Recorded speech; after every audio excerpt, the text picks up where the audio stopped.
Come on. Come on. You can do better than that.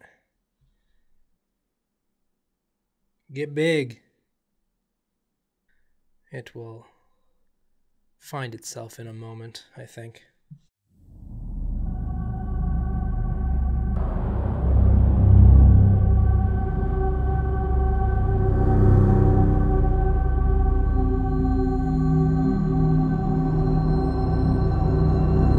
There we go. He's found his light. Hello everyone.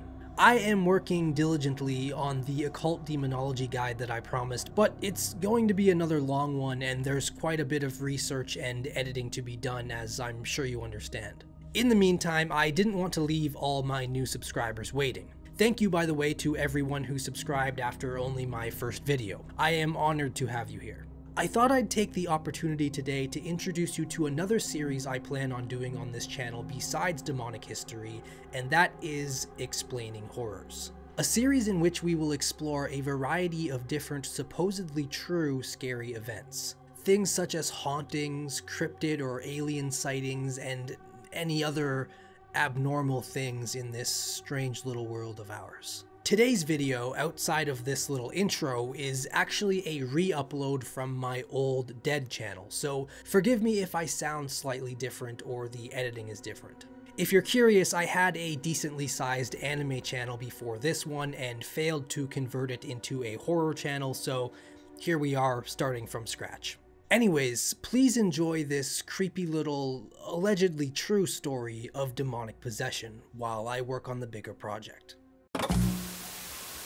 Okay, so recently I made a video about a new Taiwanese horror movie on Netflix called Incantation. If you haven't seen it, I highly recommend checking it out, as it's one of the better horror movies to come out in recent times, in my opinion. It's a found footage film about a woman named Lee Ronan, who becomes cursed after visiting a forbidden tunnel. The story follows Ronan as she tries to lift the curse and save her daughter from the malevolent entity that haunts them both. Overall, it's a pretty unique and solid movie if you're into found footage horror. It's said to be the scariest horror movie to ever come out of Taiwan. But what's even scarier than the movie itself is the real life events that it was inspired by, which is the story I'm going to tell you today. Note, if you haven't seen the movie, you've no need to worry about spoilers here, because the real life story and the movie's plot have absolutely no relation besides the themes of possession and Chinese folk religion deities. It was inspired by, not based on, which is an important differentiation.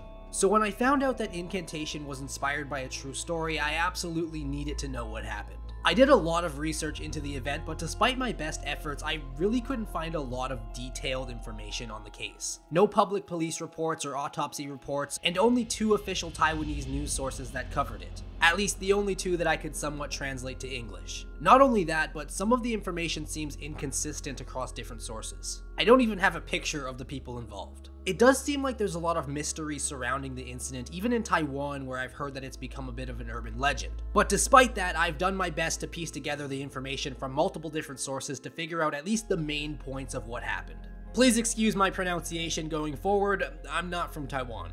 The incident took place in the Gushan district of Kaohsiung City, Taiwan in 2005. A family of 6 with the surname Wu lived there. The parents reportedly made a living doing rough jobs, some sources claiming that they were painters. And the 4 children, all in their 20s, apparently worked in nursing, catering, and printing. I'm not sure exactly how many of them were nurses, but that makes this whole story even crazier, considering at least one of them had medical knowledge. According to neighbors and people who knew the Wus, they had always been a very religious and superstitious family, believing in ghosts, gods, and religious taboos. In February of 2005, the youngest daughter became very ill. Some sources say that she became ill after visiting an undisclosed small island. It was around this time that she began claiming that she was possessed by an entity known as the Third Prince. I looked into it, and she seems to be referencing a deity known as Neza, the third lotus prince in Chinese folk religion, also known as the Third Prince, the Marshal of the Central Altar, or Prince Neza. Neza, however, is not a malevolent deity. He is actually a god of protection. It seems it's actually a tradition in China and Taiwan for taxi drivers, bus drivers, and the like to put small Neza statues in their vehicle for a safe drive. He is also regarded as the patron god of children and filial piety, which I guess is the virtue of respecting one's parents. Parents would make offerings to Neza for their children to grow up strong, healthy, and respectful. So needless to say, it's a bit of an odd deity to claim to be possessed by. However, the daughter did sort of act as a protector, I suppose. She told her family that the eldest daughter, who lived in Taipei at the time, was in some kind of danger and that she should return home immediately. The mother, believing what her youngest daughter was saying, brought the eldest daughter back home to Kaohsiung. Now, there's a different version of this that states that she called the eldest daughter home to come see her because she was very sick. No idea which one is true. When she returned home, however, she reportedly was having bad dreams of her being sexually assaulted.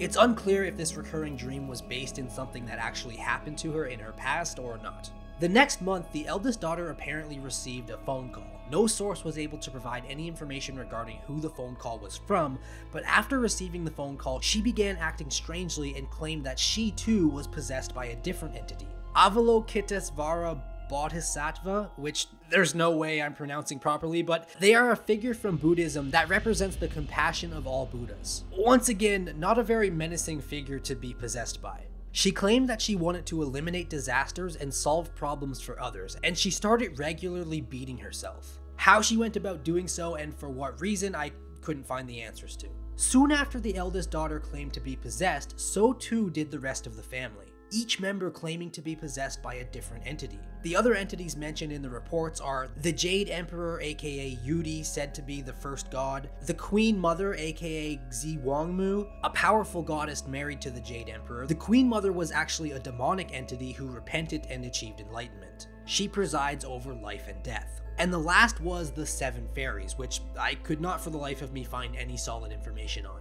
There's a story in Chinese folklore about the 8 fairies, but I'm not sure if it's related. Anyways, it doesn't really matter. The point is that the entire family at this point was claiming to be possessed by different entities. However, and this is the most confusing part because there seems to be no record of how it developed to this point, but according to every source I can find, the family believed each other to be possessed by demons that were actually disguising themselves as these good deities. So let me run that back. All 6 family members were convinced that they were possessed by one of these deities from Chinese folk religion, but each of them believed that they were the only one possessed by a deity and that every other family member was possessed by demons. This is where the story starts getting pretty dark. The family beat each other. Multiple sources claim different objects were used in the beating. Some say sticks and spirit tablets, others say crutches, which I suppose are sticks, but it doesn't matter. They beat each other, leaving bruises and cuts all over their bodies. They also burnt each other with incense, sprinkled salt and rice around the house, and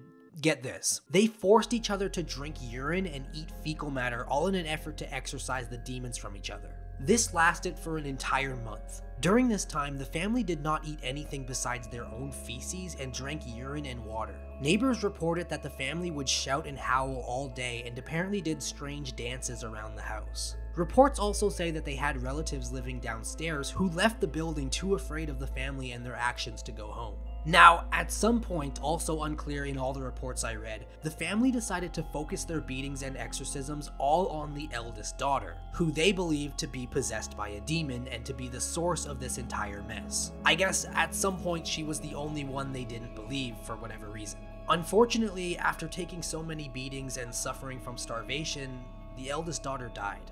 Different sources all claim different causes of death: starvation, breathlessness, exhaustion, organ failure, and succumbing to her injuries, which I thought was kind of strange, but I suppose it could just be a combination of all of those things considering the conditions she was living in.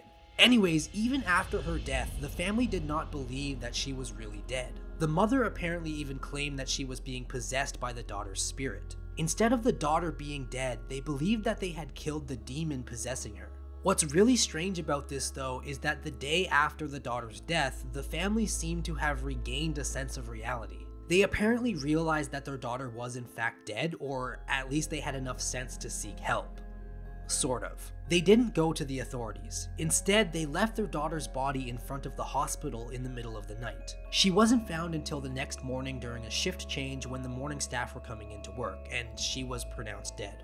She was only 28 years old. Some sources claim that the mother still didn't believe their daughter to be dead until she seen it confirmed on the news. Now, after identifying the body and taking the family in for questioning, they were not charged with murder exactly, but rather with abandonment of a helpless person resulting in death. There is no mention anywhere of how much prison time this resulted in for the family, but according to the Criminal Code of the Republic of China, Chapter 25, Article 293, a person who abandons a helpless person resulting in death shall be sentenced to imprisonment for not more than 5 years. So at most, they served 5 years in prison if they did so at all. Maybe they were sent for psychiatric treatment instead, who knows? Regardless, I'd imagine that they're probably free now. When the forensic team and police examined the family's house, it was reportedly in shambles. The walls were covered in feces, strange incantations, and symbols. The family was sent to the hospital for a psychiatric evaluation, and they were diagnosed with a shared delusional disorder, meaning that psychiatrists believe the event to be one of mass hysteria.